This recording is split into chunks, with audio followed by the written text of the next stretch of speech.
En el apartado ámbitos y disciplinas de la lingüística, podríamos argumentar que el lenguaje se fundamenta en un conjunto de capacidades físicas y cognitivas que abarca. Físicas y cognitivas, ¿no es cierto? Que abarca el tracto vocal, las cuerdas vocales y todo aquello de los órganos fonadores que son capaces de reproducir una amplia gama de sonidos articulados.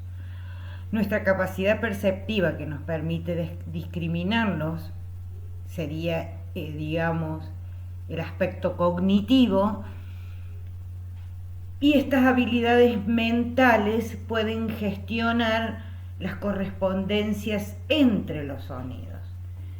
Es decir, que para nosotros los sonidos, unos unidos a los otros, tienen un significado en la formación de las palabras o de los morfemas.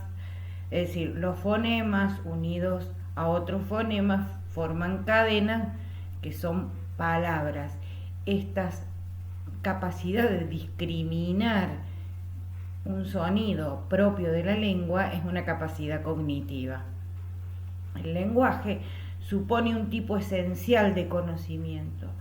Hablar la propia lengua, haber interiorizado un conjunto de pautas y principios de nuestra gramática, hace que conozcamos una lengua particular. Es un conocimiento poseído que el hablante no lo puede explicar, pero es poseído. Cuando un niño entra a primer grado, tiene un conocimiento, el conocimiento de su lengua particular. Se trata de un conocimiento tácito que está en la base de nuestra capacidad de emplear una lengua y determina la organización formal sobre la que se construye la manifestación lingüística. Es decir, hay una organización de tipo cognitivo y físico de lo que sería el aparato fonador, que se unen para construir esta manifestación lingüística.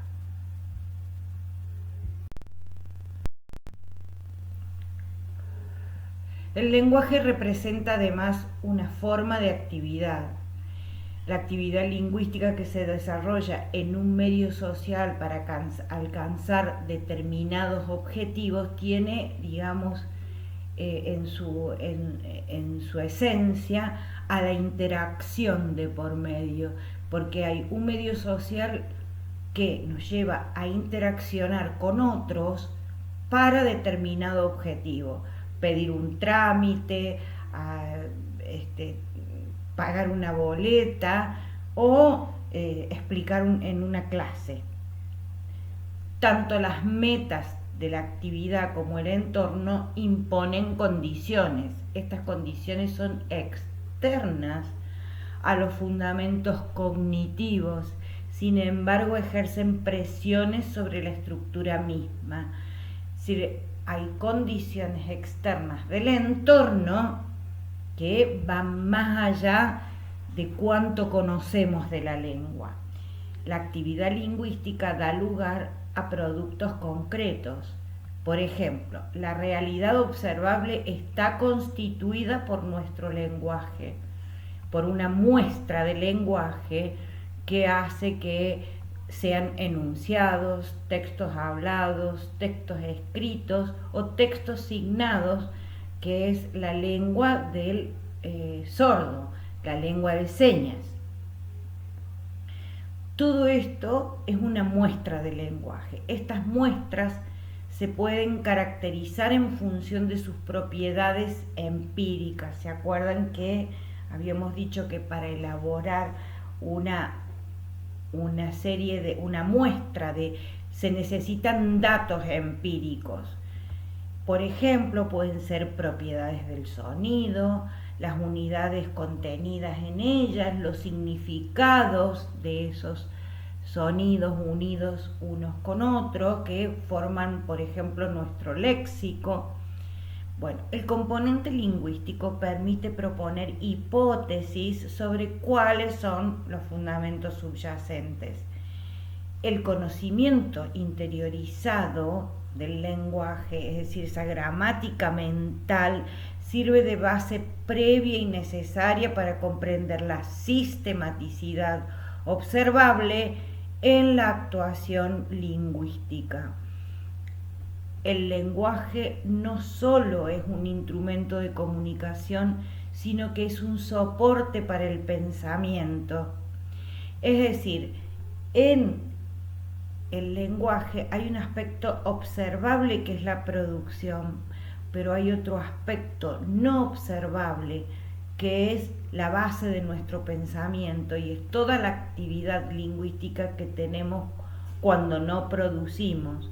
Soñamos con el lenguaje, pensamos con el lenguaje, leemos cuando hemos incorporado no solamente nuestra gramática mental, sino también la lengua escrita.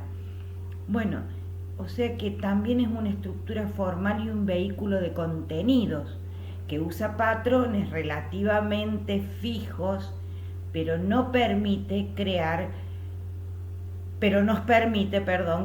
cada día nuevas frases. Es decir, esos patrones son patrones propios de la gramática que nos hace pensar que algo es gramaticalmente posible de decir, pero siempre con enunciados nuevos. Nunca volvemos a decir lo mismo de la misma manera.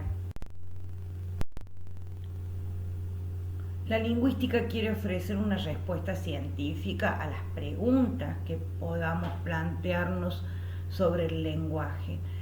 A partir del siglo XX, la lingüística se ha ido articulando en distintos ámbitos y disciplinas. Cada ámbito y cada disciplina o subdisciplina dentro de la lingüística pone énfasis en aspectos particulares de la realidad lingüística, privilegiando en cada caso un determinado enfoque, porque, vuelvo a repetir, la perspectiva hacia el objeto. Los ámbitos fundamentales en que se organiza la investigación sobre el lenguaje son tres: el de la estructura y sus propiedades formales, es decir, entenderla en términos de la estructura sintáctica, digamos, como vehiculizadora de significados y de formas sintácticas; el de la cognición y sus fundamentos biológicos del lenguaje, es decir, todos los órganos del aparato fonador y respiratorio que están involucrados en el lenguaje, y por otro lado los procesos cognitivos que sustentan a la adquisición del lenguaje, y el de la sociedad y su función comunicativa mediante la actividad lingüística, es decir, la relación de lenguaje y sociedad. Es decir, que el centro de los estudios de lingüística, que digamos es el objeto de estudio, que también lo podemos llamar lenguaje, se sitúa en la caracterización de los aspectos estructurales y constitutivos del lenguaje, y también las lenguas como manifestaciones particulares y sus diferentes niveles de análisis: fonología, morfología, sintaxis, semántica. Es decir, la pragmática se agrega como una perspectiva de análisis que se ocupa de la interacción entre los significados codificados y los diferentes aspectos del contexto, es decir, la lengua en uso en un determinado contexto. Es decir, son significados codificados, quiere decir que están de algún modo sustentados por la comunidad de habla.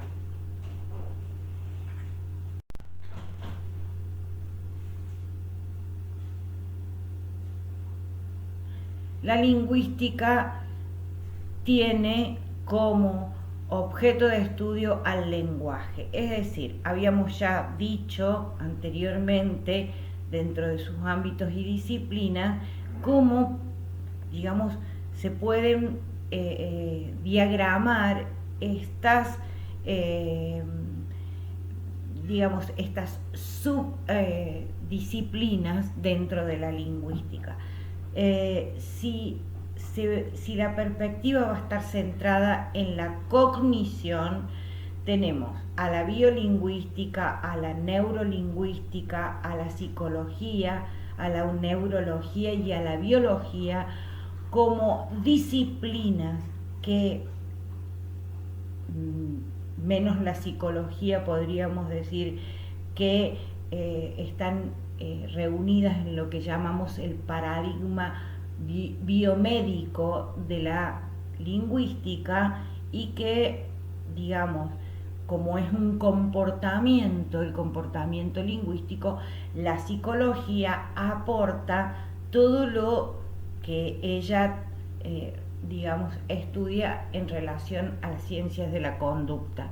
Por otro lado, la psicolingüística, que sería una ciencia relativamente nueva, una rama relativamente nueva dentro de la lingüística, que estudia, digamos, los procesos psicolingüísticos, es decir, la relación que puede ser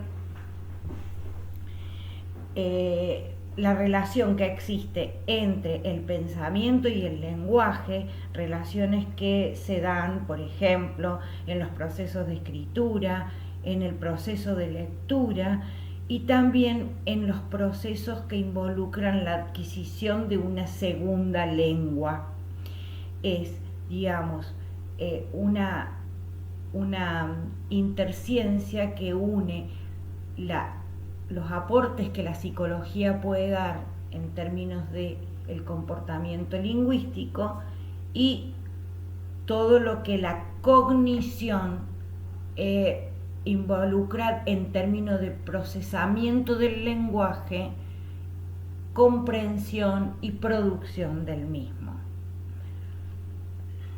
Por otro lado, tenemos aquellos aportes que dan la mirada de la estructura, las miradas centradas en la estructura de la lengua. La lingüística en términos de gramática interna, los lenguajes formales que, por ejemplo, recogen aspectos de las convenciones gramaticales que las estructuras están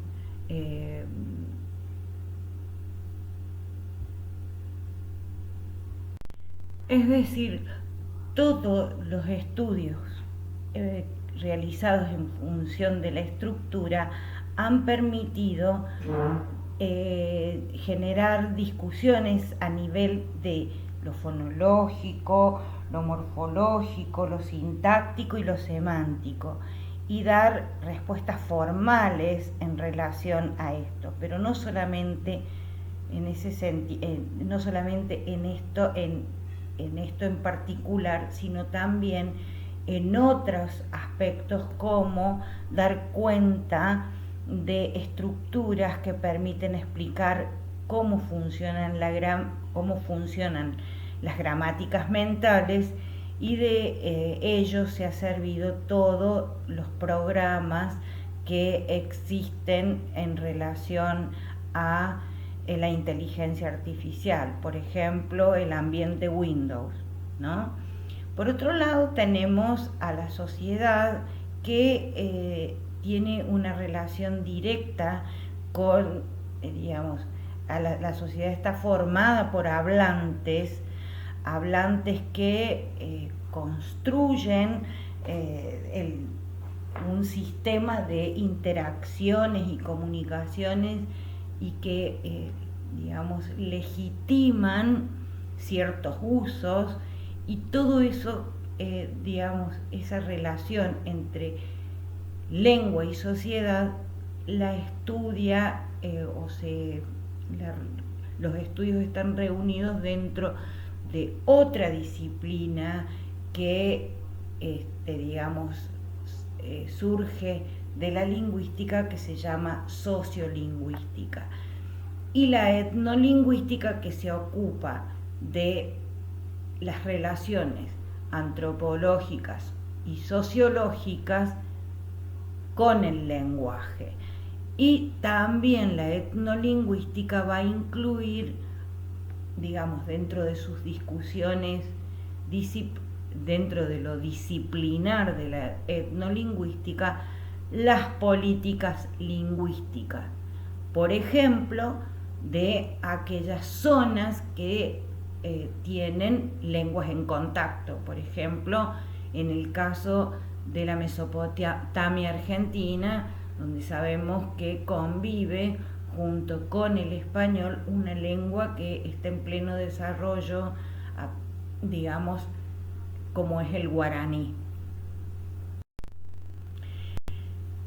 Las perspectivas para el estudio del lenguaje indican que pueden aparecer varias perspectivas, es decir, por ejemplo, tenemos de lo que ya hemos estudiado el enfoque sincrónico y el enfoque diacrónico. Uno, por ejemplo, centrado en el lenguaje, el sincrónico, es decir, en un determinado momento en que la lengua digamos, se la puede estudiar en un momento determinado con una etnia particular y con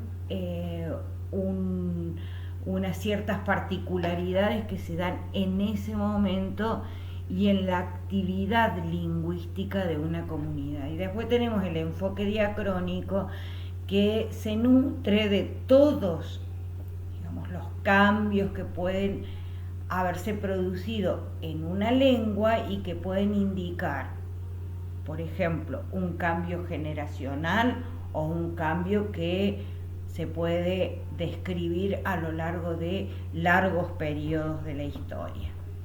Después tenemos la perspectiva interna y la perspectiva externa. El enfoque externo de tipo empirista, es decir, donde lo que da el sustento son los datos empíricos, se interesa por la lengua como un producto, ¿no? Como un producto que es, digamos, la lengua es creativa, es productiva, y entonces a ese producto hay que estudiarlo. Estudia en profundidad las propiedades observables, es decir, todo lo que, digamos, puede observarse a nivel de lo que sería la manifestación oral del lenguaje. La dialectología, el análisis del discurso, el análisis de la conversación, con la finalidad de dar detalles de tipo fonológicos. O sea, la fonología es, digamos, la materialidad del sonido lingüístico, y ofrecer patrones característicos de grupos de hablantes, estudiar la organización estructural de un texto, cuando ya, digamos, esto no se sale de la unidad fonológica o de la unidad morfemática y se va hacia el sintagma, el texto, y, bueno, dar cuenta de las variables, por ejemplo, sociales de una lengua en un determinado momento. Si esas variables sociales van a dar cuenta del lenguaje que han usado los hablantes en una determinada comunidad de habla.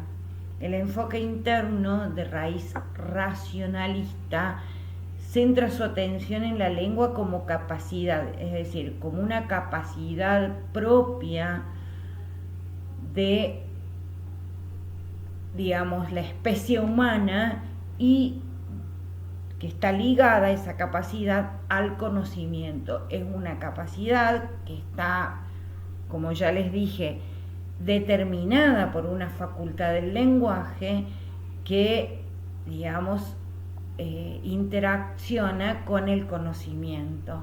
Nosotros, para poder dar significado a, digamos, la amplia cantidad de léxico que incorporamos, necesitamos del conocimiento. Se interesa por los mecanismos y los sistemas subyacentes a la capacidad de hablar y de comunicarnos.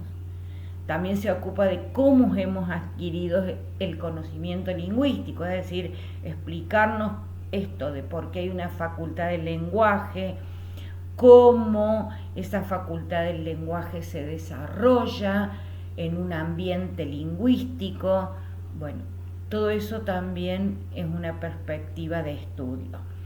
Y también qué sistemas son los responsables del uso que hacemos de ese conocimiento. Es decir, ¿existe solamente un sistema lingüístico o hay también un sistema conceptual o hay también un sistema numérico diferente del sistema lingüístico, y que todos esos sistemas tengan una interacción en un determinado, en una determinada necesidad de, por ejemplo, conceptualizar el número como diferente del lenguaje, por ejemplo? Entonces la lingüística se relaciona también con la psicología, con la neurología y con la inteligencia artificial, como ya lo explicamos en el